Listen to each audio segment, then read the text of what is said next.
What's up, everybody? Brothers, sisters, psychonauts, and seekers of truth. It is Ananka, and welcome to my bazaar.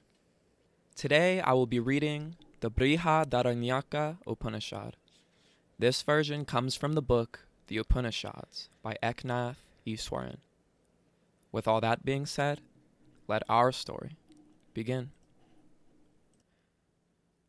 Maitreyi, Yajnavalkya, said to his wife one day, "The time has come for me to go forth from the worldly life. Come, my dear, let me divide my property between you and Katyayani. My lord, if I could get all the wealth in the world, would it help me go beyond death? Not at all. You would live and die like any other rich person. No one can buy immortality with money. Of what use then are money and material possessions to me? Please tell me, my lord, of the way that leads to immortality." "You have always been dear to me, Maitreyi, and I love you even more now that you have asked me about immortality. Sit here by my side and reflect deeply on what I say. A wife loves her husband not for his own sake, dear, but because the self lives in him. A husband loves his wife not for her own sake, my dear, but because the self lives in her. Children are not loved for their own sake, but because the self lives in them. Wealth is not loved for its own sake, but because the self lives in it. Brahmins are not loved for their own sake, but because the self lives in them. Kshatriyas are not loved for their own sake, but because the self lives in them. The universe is loved not for its own sake, but because the self lives in it. The gods are not loved for their own sake, but because the self lives in them. Creatures are not loved for their own sake, but because the self lives in them. And everything is loved not for its own sake, but because the self that lives within it. This self has to be realized. Hear about this self and meditate upon him, Maitreyi.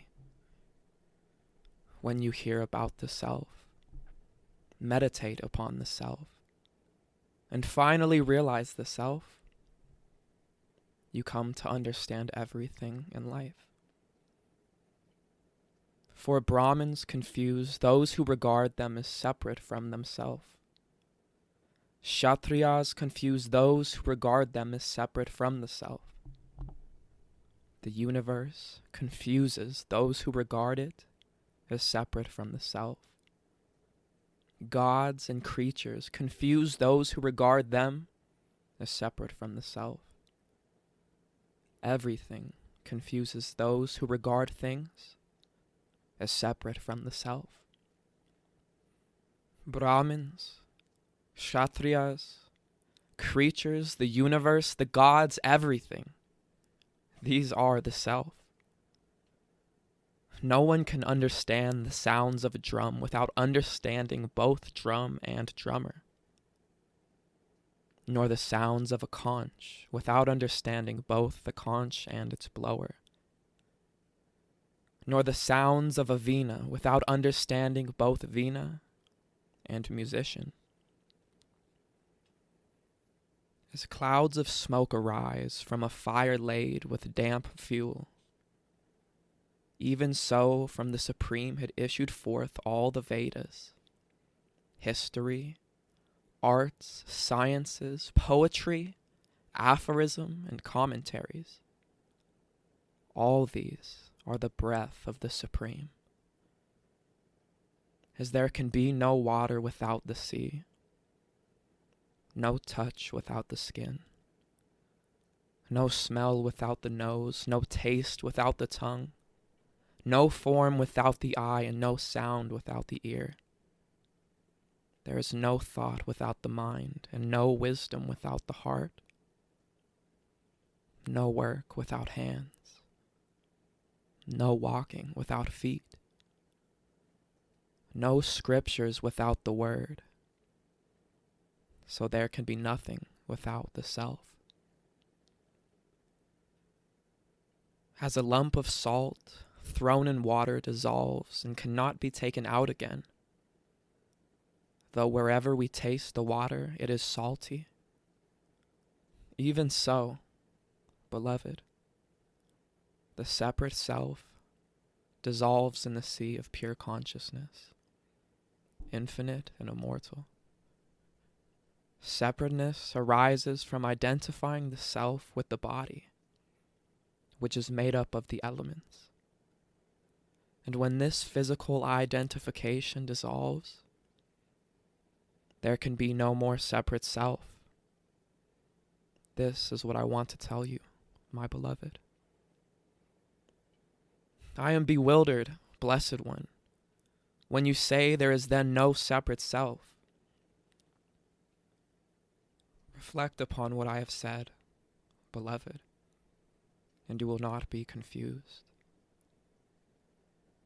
As long as there is separateness, one sees another as separate from oneself, hears another as separate from oneself,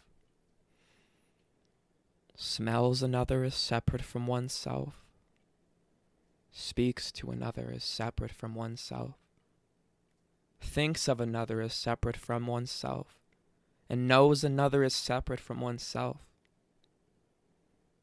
But when the self is realized as the indivisible unity of life, who can be seen by whom? Who can be heard by whom? Who can be smelled by whom? Who can be spoken to by whom? Who can be thought of by whom? Who can be known by whom?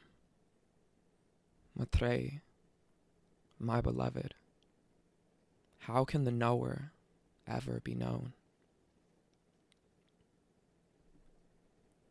King Janaka of Videha once performed a lavish sacrifice and distributed many gifts. Many wise men from Kuru and Panchala attended the ceremony, and Janaka wanted to know who was the wisest among them. So he drove 1,000 cows into a pen, and between the horns of each cow he fastened 10 gold pieces. Then he said, "Venerable Brahmins, these cows are for the wisest among you, so let him take them away." None of the other Brahmins dared to speak, but Yajnavalkya said to his pupil, Samashrava, "Son, you can drive these cows home." Hero of seers, his pupil exclaimed joyfully, and he drove them home. The other Brahmins were furious. "How presumptuous," they shouted, and Ashvala, the royal priest, asked, "Yajnavalkya, do you really believe you are the wisest of those who assembled here?" Yajnavalkya replied, "I salute the wisest, but I want those cows." Then Gargi, daughter of Vashnu, said, "Venerable Brahmins, I shall ask Yajnavalkya only 2 questions. If he answers them well, no one here can defeat him in a spiritual debate." "Ask, Gargi," the sage replied. Yajnavalkya, as a warrior from Kashi or Videha arrives with a bow and arrow to fell his opponent, I rise to fell you with 2 questions. Ask them, Gargi. That which is above heaven and below earth, which is also between heaven and earth, which is the same through past, present, and future. In what is that woven warp and woof? Tell me, Yajnavalkya. That which is above heaven and below earth, which is also between heaven and earth, which is the same through the past, present, and future, that is woven warp and woof in space. My first question is answered well. Now for my second question. Ask, Gargi. In what is space itself woven, warp and woof? Tell me, Yajnavalkya. The sages call it Akshara, the imperishable. It is neither big nor small, neither long nor short, neither hot nor cold, neither bright nor dark, neither air nor space. It is without attachment, without taste, smell, or touch, without eyes, ears, tongue, mouth, breath, or mind, without movement, without limitation, without inside or outside. It consumes nothing, and nothing consumes it. In perfect accord with the will of the imperishable, sun and moon make their orbits, heaven and earth remain in place. Moments, hours, days, nights, fortnights, months, and seasons become years. Rivers starting from the snow-clad mountains flow east and west, north and south, into the sea. Without knowing the imperishable, Gargi, whoever performs rites and ceremonies and undergoes austerities, even for many years, reaps little benefit. Because rites, ceremonies, and austerities are all perishable. Whoever dies without knowing the imperishable dies in a pitiable state. But those who know the imperishable attain immortality when the body is shed at death. The imperishable is the seer, Gargi, though unseen, the hearer, though unheard, the thinker, though unthought, the knower, though unknown. Nothing other than the imperishable can see, hear, think, or know. It is in the imperishable that space is woven, warp and woof. Venerable Brahmins, count yourselves fortunate if you get away with merely paying this man homage. No one can defeat Yajnavalkya in debate about a Brahmin. With these words, Gargi ended her questions. Yajnavalkya came to Janaka, king of Videha, saying to himself, I will not talk today. But earlier, while they were discussing the fire ceremony, Yajnavalkya had promised him any boon he wanted. So now the king asked the sage permission to question him. Yajnavalkya, what is the light of man? The sun is our light, for by the light we sit, work, go out, and come back. When the sun sets, what then is the light of man? The moon is our light, for by that light we sit, work, go out, and come back. When the sun sets, Yajnavalkya, and the moon sets, What then is the light of man? Fire is our light, for by that we sit, work, go out and come back. When the sun sets, Yajnavalkya, and the moon sets and the fire goes out, what is the light of man? Then speech is our light, for by that we sit, work, go out and come back.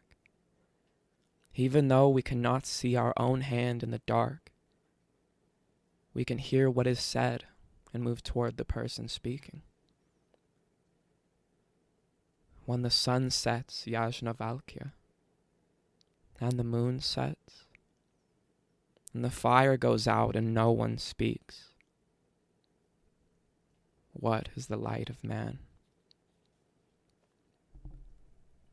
The self indeed is the light of man, your majesty, for by that we sit, work, go out and come back. Yajnavalkya, who is that self? The self, pure awareness, shines as the light within the heart, surrounded by the senses, only seeming to think, seeming to move. The self neither sleeps nor wakes nor dreams. When the self takes on a body, he seems to assume the body's frailties and limitations. But when he sheds the body at the time of death, the self leaves all these behind. The human being has two states of consciousness, one in this world, the other in the next. But there is a third state between them, not unlike the world of dreams, in which we are aware of both worlds, with their sorrows and their joys. When a person dies, it is only the physical body that dies. That person lives on in a non-physical body, which carries the impressions of his past life. It is these impressions that determine his next life. In this intermediate state, he makes and dissolves impressions by the light of the self. In that third state of consciousness, there are no chariots, no horses drawing them, or roads on which to travel. But he makes up his own chariots, horses, and roads. In that state, there are no joys or pleasures, but he makes up his own joys and pleasures. In that state, there are no lotus ponds, no lakes, no rivers, but he makes up his own lotus ponds, lakes, and rivers. It is he who makes up all these from the impressions of his past or waking life. It is said of these states of consciousness that in the dreaming state, when one is sleeping, the shining self who never dreams, who is ever awake, watches by his own light the dreams woven out of past deeds and present desires. In the dreaming state, when one is sleeping, the shining self keeps the body alive with the vital force of prana and wanders wherever he wills. In the dreaming state, when one is sleeping, the shining self assumes many forms, eats with friends, indulges in sex, and sees fearsome spectacles. But he is not affected by anything because he is detached and free. And after wandering here and there in the state of dreaming, enjoying pleasures and seeing good and evil, he returns to the state from which he began. As a great fish swims between the banks of a river as it likes, so does the shining self move between the states of dreaming and waking. As an eagle, weary after soaring in the sky, folds its wings and flies down to rest in its nest, so does the shining self enter the state of dreamless sleep, where one is freed from all desires. The self is free from desire, free from evil, free from fear. As a man in the arms of his beloved is not aware of what is without and what is within, so a person in union with the self is not aware of what is without and what is within. For in that unitive state, all desires find their perfect fulfillment. There is no other desire that needs to be filled, and one goes beyond sorrow. In that unitive state, there is neither father nor mother, neither worlds nor gods, nor even scripture. In that state, there is neither thief nor slayer, neither low caste nor high, neither monk nor ascetic. The self is beyond good and evil, beyond all the suffering of the human heart. In that unitive state, one sees without seeing, for there is nothing separate from him. Smells without smelling, for there is nothing separate from him. Tastes without tasting, for there is nothing separate from him. Speaks without speaking, for there is nothing separate from him. Hears without hearing, for there is nothing separate from him.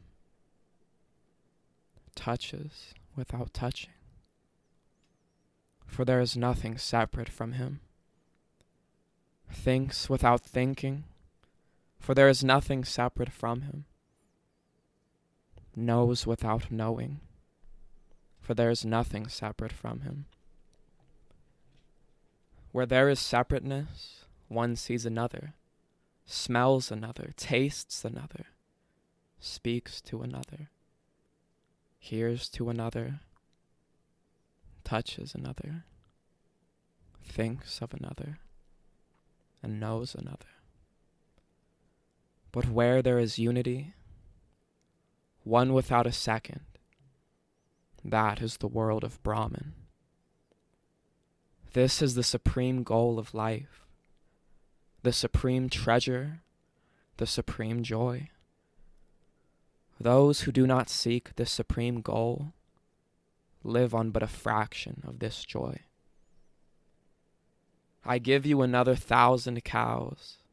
Please teach me more of the way to self-realization, Janaka said.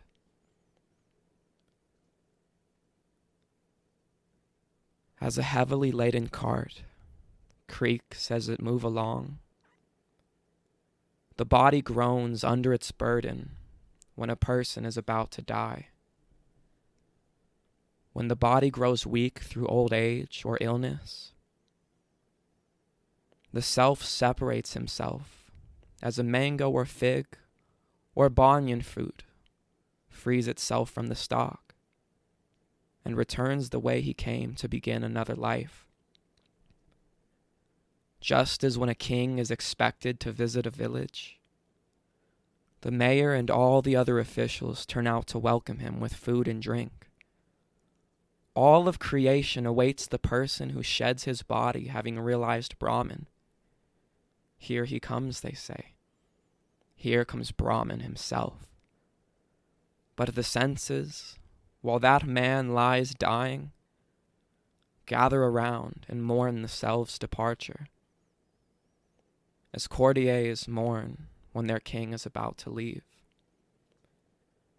When the body and mind grow weak, the self gathers in all the powers of life and descends with them into the heart. As prana leaves the eye, it ceases to be. He is becoming one, say the wise. He does not see. He is becoming one. He no longer hears. He is becoming one. He no longer speaks, or tastes, or smells, or thinks, or knows. By the light of the heart, the self leaves the body by one of its gates. And when he leaves, prana follows. And with it, all the vital powers of the body. He who is dying merges into consciousness, and the consciousness accompanies him when he departs, along with the impressions of all that he has done, experienced, and known. As a caterpillar, having come to the end of one blade of grass, draws itself together and reaches out for the next, so the self, having come to the end of one life and dispelled all ignorance, gathers in his faculties and reaches out from the old body to a new. As a goldsmith fashions an old ornament into a new and more beautiful one, so the self, having reached the end of the last life and dispelling all ignorance, makes for himself a new, more beautiful shape, like that of the devas or other celestial beings. The self is indeed Brahman, but through ignorance, people identify it with intellect, mind, senses, passions, and the elements of earth, water, air, space, and fire. This is why the self is said to consist of this and that, and appears to be everything. As a person acts, so he becomes in life. Those who do good become good. Those who do harm become bad. Good deeds make one pure. Bad deeds make one impure. You are what your deepest driving desire is. As your desire is, so is your will. As your will is, so is your deed. As your deed is, so is your destiny. We live in accordance with our deep driving desire. It is this desire at the time of death that determines what our next life will be. We will come back to earth to work out the satisfaction of that desire. But those who are free from desire, they are free because all of their desires have found fulfillment in the self. They do not die like the others, but realizing Brahman, they merge in Brahman. So it is said. When all the desires that surge in the heart are renounced, the mortal becomes immortal. When all the knots that strangle the heart are loosened, the mortal becomes immortal, here in this very life. As the skin of a snake is slawed onto an anthill, so does the mortal body fall.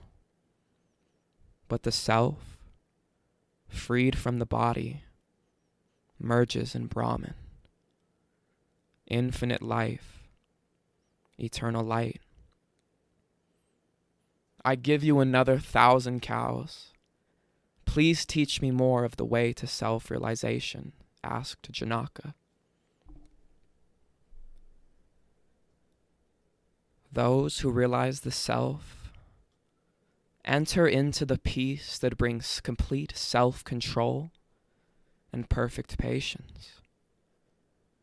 They see themselves and everyone in themselves.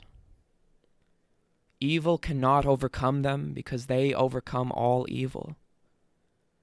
Sin cannot consume them, because they consume all sin. Free from evil, free from sin and doubt, they live in the kingdom of Brahman. Your Majesty, this kingdom is yours. Venerable one, said Janaka, I offer myself and my kingdom in your service. The children of Prajapati, the Creator, gods, human beings, and asuras, the godless, live with their father as students. When they had completed the allotted period, the god said, Venerable one, please teach us. Prajapati answered with one syllable, Da. Have you understood? He asked. Yes, they said. You have told us Damyata. Be self-controlled. You have understood, he said. Then the human beings approached. Venerable one, please teach us. Prajapati answered with one syllable, Da. Have you understood? He asked. Yes, they said. You have told us Datta. Give. You have understood, he said. Then the godless approached. Venerable one, please teach us. Prajapati answered with the same syllable. Da. Have you understood? He asked. Yes, they said. You have told us Dayadvam. Be compassionate. You have understood, he said. The heavenly voice of the thunder repeats this teaching. Da, da, da. Be self-controlled. Give and be compassionate. Om Shanti, Shanti, Shanti.